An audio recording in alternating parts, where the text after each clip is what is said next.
réforme électorale gouvernement. C'est un projet de loi qui, supposé permettre d'abandonner le loser system et une référence à la communauté dans nos constitutions, assure une tiers candidature féminine, mais à travers une formule de représentation proportionnelle qui n'a pas corrige les excès du first past the post, avec en prime un dispositif antidémocratique qui vient attribuer à ban leader le pouvoir de désigner ce qu'on appelle ban représentant du peuple, qui pour nous est une négation de la souveraineté populaire. Ce projet de loi-là est présenté à la fin de la 4e année du mandat, sans aucune dimension pédagogique, pas finéna white paper, pas finéna aucun travail d'explication au niveau de l'opinion publique, aucun dialogue avec l'opposition. Mais ce qui est intéressant, c'est un débat qui finit de dérouler ces derniers jours, qui démontrait l'incapacité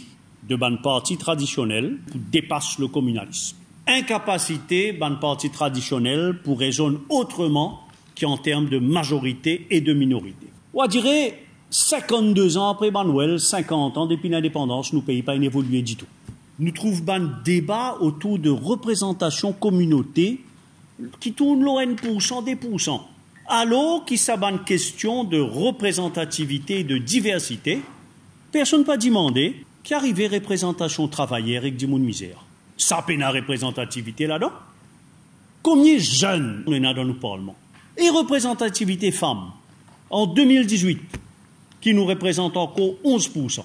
Toute l'attention, communauté, ethnie, race, religion. Dans la population n'a pas intéressé du tout avec ces partis dans le Parlement. Population intéressée avec un crime macabre qui peut dérouler, avec problème fourniture d'îlots, dégâts causés par inondation dans les Nords. Ça, c'est un problème quotidien du monde dans la rue. Et il est très significatif, c'est que le public, il retenait le plus de tout ça, projet de réforme électorale, c'est que le nombre de députés peut augmenter et le public violemment compte, tellement la perception, c'est que le député n'a pas fait son travail et n'est pas juisseur.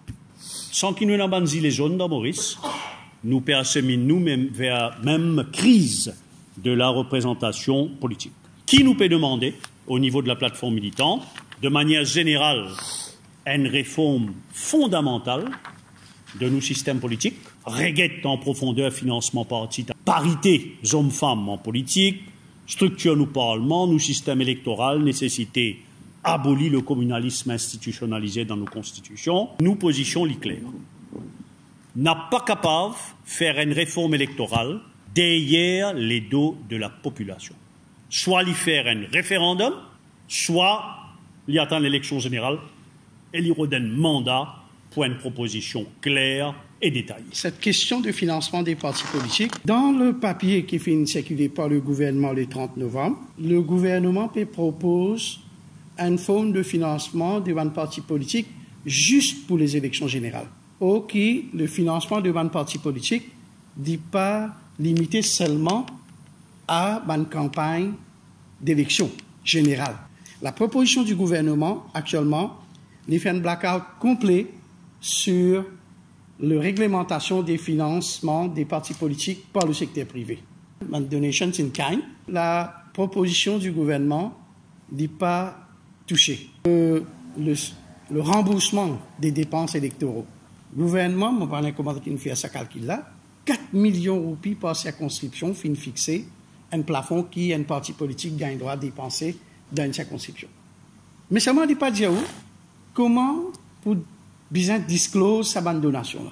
Le vote du citoyen, il peut venir une commodité pour le gouvernement dans la façon par laquelle il peut présenter le financement, le projet du financement des partis politiques.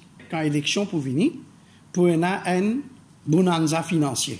Quelque part, le crash du BAI, le crash organisé du BAI est aussi relié à la question du financement des partis politiques. Nous demandons au gouvernement de régler ce copie, surtout parce que il permet la responsabilité de la gestion de ce fonds dans l'Electoral Supervisory Commission et nous connaissons comment un membre de sa commission-là est nommé. Aussi, ce que nous pensons, il n'est pas raisonnable pour demander pour plutôt rembourser un candidat sur une dépense électorale, seulement s'il y réussit à 10% des votes dans la circonscription. Nous pensons que ce soit pour le parti ou bien pour le candidat, bizarre ramène ça barème-là, ça taux-là, à 5% des votes. Le gouvernement, il peut dire ban financement direct, mais ban financement indirect. Et dans une façon, au lieu qu'il augmente l'argent qu'un candidat capable de dépenser dans l'élection, il y a une façon qui permet de pas dépendre le financement du privé surtout, et même de l'État, en cherchant, en lui donnant des moyens qu'il est capable de réduire ce ban de dépenses.